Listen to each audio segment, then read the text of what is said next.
Welcome sa Dries TV. Kung interesado ka sa ganitong news, huwag kalimutang isubscribe ang ating YouTube channel. Maraming salamat! Welcome back again sa ating YouTube channel mga Kadabarkads, and for today's video, ang pag-uusapan natin ay tungkol sa mga importanteng kaganapan sa loob at sa labas ng Itbulaga. So kagabi inilabas po ng TVJ ang short video, kuha ito sa Sugod Bahay mga kapatid na segment na kung saan nakita nga natin dito kung gaano kahirap ang mga staff and crew sa kanilang trabaho para lamang po mapaganda ang isang programa. Sila po talagang dahilan mga Kadabarkads, kaya dapat silang saluduhan at mabigyan ng recognition. Dugo at pawis at pagod ang kanilang araw-araw na ginagawa para sa favorite nating noontime show na Itbulaga.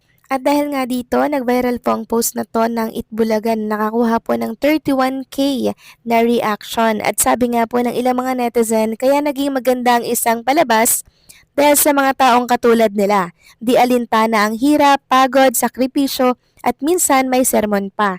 Sana maunawaan nyo na kahit may minsang maling nagawa sila, hindi yon nagkamali o di alam o nalito, kundi dahil sa pagod.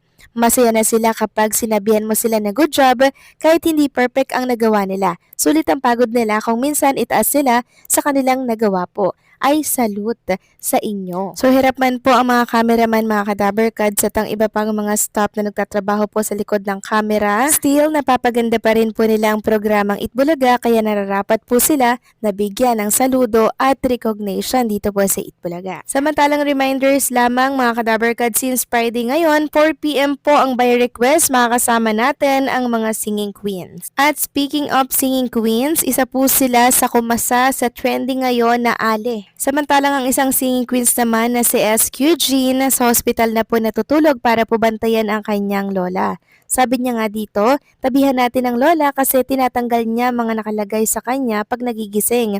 Holding hands po kami niyan. Konting galaw, dumidilat po ako. At partida mga Kadabarkads, parang dyan na po siya sa hospital natutulog at nagmumula para pumasok po dito sa Itbulaga at napakaaga niyang pumasok. 7:32 AM nasa studio na po siya ng TV5. Tunay ngang napakabait na apo at anak ni SQ Jean. Samantalang pag-usapan naman natin ang tungkol dito sa Sugod Bahay mga kapatid na kung saan ay highest rated at well-loved segment sa Noontime TV. Pansin niyo daw ba ang dami ng sponsor sa segment ng number 1 noontime show sa bansang Itbulaga? You got it right.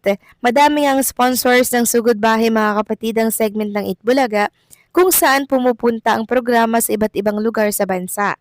Dala nila ang pakwela, papremyo, palaro, saya at minsan pa nga kwentuhang mapagkukunan ng aral at inspirasyon. Heto nga ang well-loved noontime segment sa balat ng telebisyon ngayon. Dahil well-loved ang segment na ito, marahil ito rin ang highest rated segment on Noontime TV.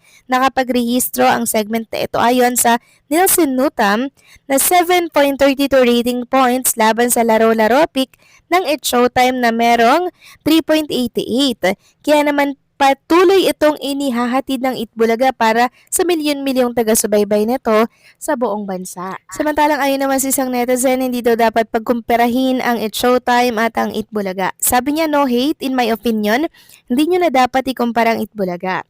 In previous rating, sino ba ang lamang? It's 47-year show. Syempre, marami na yang nabigyan ng pag-asa at tulong at saya at kasama na sa history ng Pilipinas ang Itbulaga. It's not about a battle show, ang pagbibigay lang ng tulong ng Itbulaga at ang It's Showtime dapat nang matuwa na tayo doon dahil nakakapagbigay sila ng pag-asa sa mga programang EV in 47 years of entertainment and hope and fun. It's no about a noontime ratings battle kung paano sila nakakatulong at nakapagbigay saya at pag-asa. Yun lang panalo ng dalawang programa na kasama ng Pilipino sa maraming taon. Actually, may point naman mga Kadabarkads. Doon pa lang sa pagtulong at sayang na ibibigay ng dalawang programa na noontime show, tayo po ang panalo dito. Samantalang next topic naman tayo, pag-usapan naman natin ang tungkol dito kay Ruel Carino mga Kadabarkads. So binahagi kasi ni Ma'am Gercel G. Carino ang short video po ni Rowell na kung saan ang lakilaking tao nga naman ni Rowell ang liit-liit ng suklay. And nakita nga natin sa isa pang video na naglalakad po si Rowell habang siya po ay papasok ng kanyang school. Sobrang simple lang talaga nitong si Rowell Carino mga Kadaber Kads, pero to think ha, sobrang sikat na niya pero low-key lang siya mga Kadaber Kads. Nakakatuwa, no? Samantalang next topic, pag-usapan natin itong binahagi po ni si Ramon RJ Jacinto sa kanilang page para po ito sa kakatapos lamang po na Super Elvis Night. Sabi niya, what a spectacular Super Elvis show last night with the best performers presenting their best Elvis songs, Jerome Ibardome, Bam Angping, The Ividyang, Douglas Matsuda, and our beauties AJ Hapor and Graziel Hizon. What's your favorite Elvis song? So nakakatuwa ng mga Kadaber Kads dahil talagang love na love ni Mr. RJ Jacinto itong si Jerome Ibardome. And parang favorite niya nga po si Jerome mga Kadaber Kads eh. At sa mga nag-aantay naman po ng pag-release ng ticket, sabi nga po ni Ma'am Christina Ignacio, good day po mga Geromantics. Kindly wait for the release of your tickets po. We are making some changes with the layout. I will keep you posted po. Thanks and God bless us all po. Samantalang tungkol naman po sa schedule ni Jerome Ibardome sa Itbulaga by Saturday, bukas na po yan na kung saan nga ay pinost ng isang Geromantics nung nakaraan. Antay na lang natin si Jerome sa Itbulaga bukas kasi hindi naman yan sila maglalabas ng ganyang info kung walang nagsabi sa kanila mula po kay Jerome. Naintindihan ko po ang pagkasabik ng maraming fans dito at maging ako din ay gustong-gustong bumalik si Jerome sa Itbulaga. At isa pa, maraming project si Jerome na hindi lang po sa Itbulaga natin siya dapat antayin at suportahan.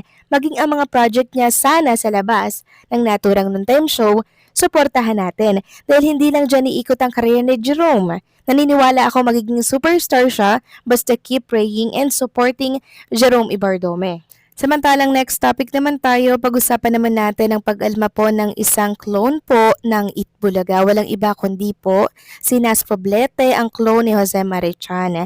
Sabi niya dito, sa mga nagko-comment sa mga post ko, please make sure that your messages tama are polite and hindi offensive. I will not hesitate to delete your comments and block you. Walang puwang sa page ko ang negativity. Good vibes lang tayo.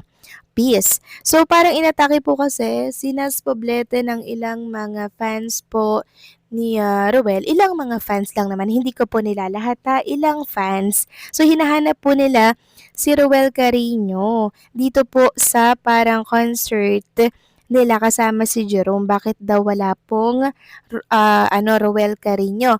Tapos may nag-comment na malamang ang producer ay Jeromantics or yun nga po, fans po ni Jerome Ibardome. And wala naman ako nakikitang mali mga Kadaber Kads kung hindi po kasama si Rowell Carino dito, diba? Kasi nga po nakaperma siya ng kontrata sa noontime show na Itbulaga. So baka conflict sa kontrata niya yung sumali po sa mga katulad nito. So ito po kasi yung mahirap pag nakakontrata, ang dami pong bawal, ang dami niyong dapat isaalang-alang. Kaya nga sabi ng iba, mas maganda freelance na lang dahil malaya mong magagawa kung ano man yung gustuhin mo. Kaya kung hindi man po pumirma ng kontrata si Jerome, naiintindihan ko po siya. Marahil, ganito po yung kanyang iniisip. Kaya respect na lang natin kung ano man po ang desisyon ng bawat isa sa kanila. Okay? So paano mga Kadaber Kads, hanggang dito na lamang po ang update natin. Maraming salamat sa patuloy na pagsuporta.